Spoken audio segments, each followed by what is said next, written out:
Entitlement reaches all walks of life, as you'll find out in this episode of Entitled People. Our first one is from No Dragonfly 4871. My store manager had to go for emergency surgery this week. There are a couple jobs at the store that only she is qualified to do. She has a schedule of that, with confidential customer information that frankly I don't need access to. Customer called to inquire about said service she was waiting to pick up, and we informed her about the manager being off because of the emergency.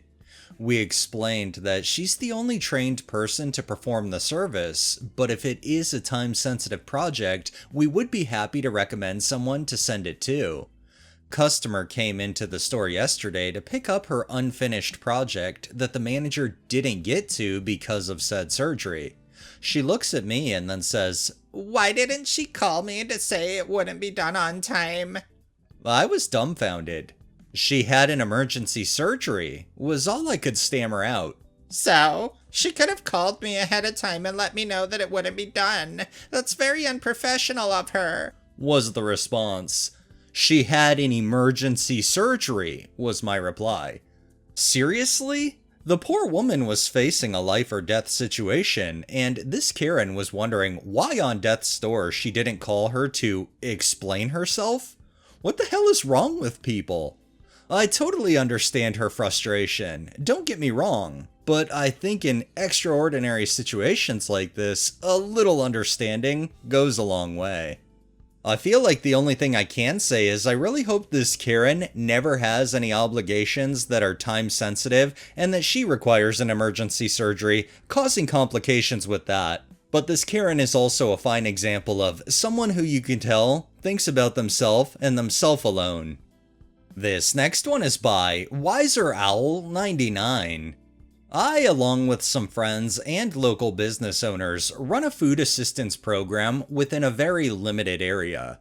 The people we serve are wonderful. However, I just took on a new project and some of the people that I am serving are very entitled.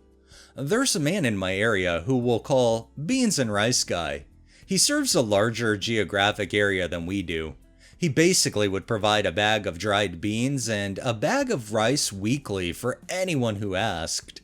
He gardens a lot and later started throwing in an onion, bulb of garlic, and a carrot.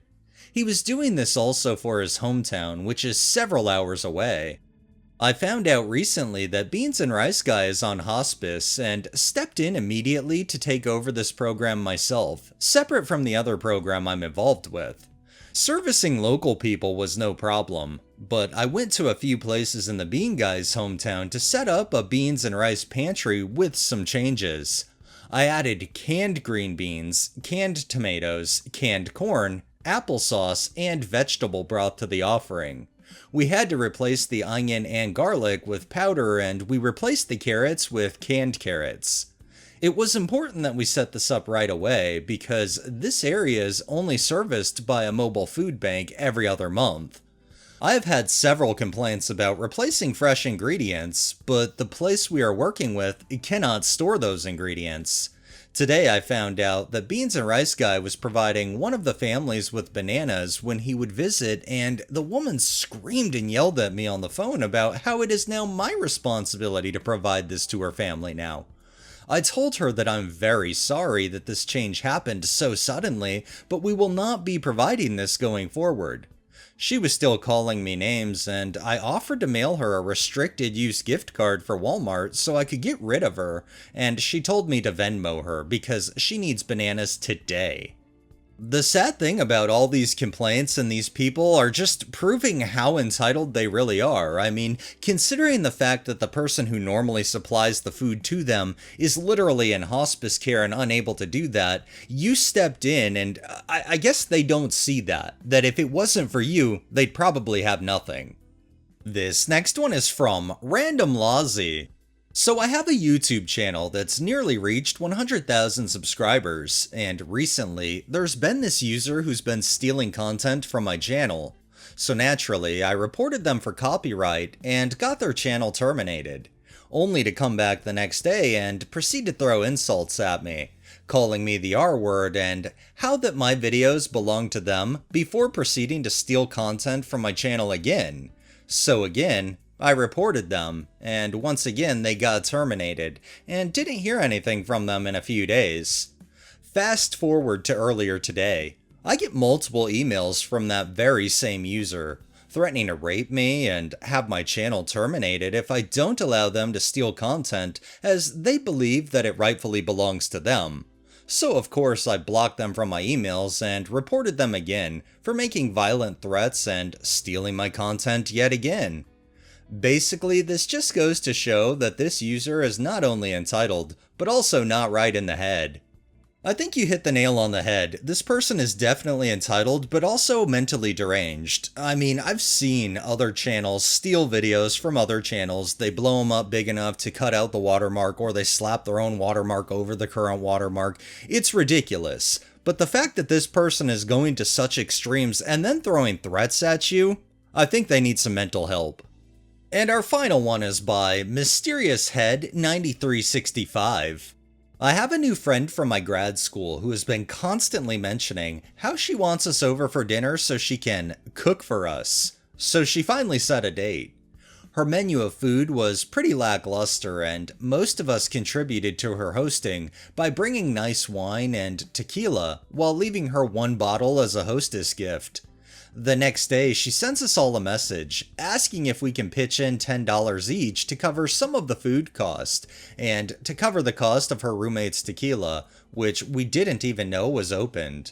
I reluctantly sent her the $10, as did some of my other friends, even though I had a few friends think it was absolutely ridiculous to do so. They completely avoided sending her anything. Since then, I have sent her a message requesting her to let us know if she expects compensation, especially if she is purposely inviting us, and to also let us know if we are using her roommate's items, which we are expected to pay for. I got a lukewarm response from her, and now I can't help but think she is tacky and has bad etiquette.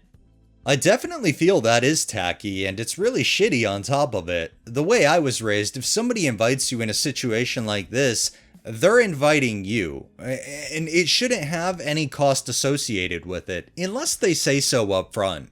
The way she did this though, yeah, I definitely would avoid going to eat with her again. Alright, that's enough entitlement for the day. Well, that wraps up this episode of Entitled People. If you liked the video, please drop a like, share my content on all of your social media, subscribe if you haven't already, and make sure to hit that bell so you're notified every time I upload, and drop a comment down below. It really helps with the algorithm and helps new people find my channel. Thanks for watching, thanks to my patrons and super thanks contributors. Have a great day and stay safe out there.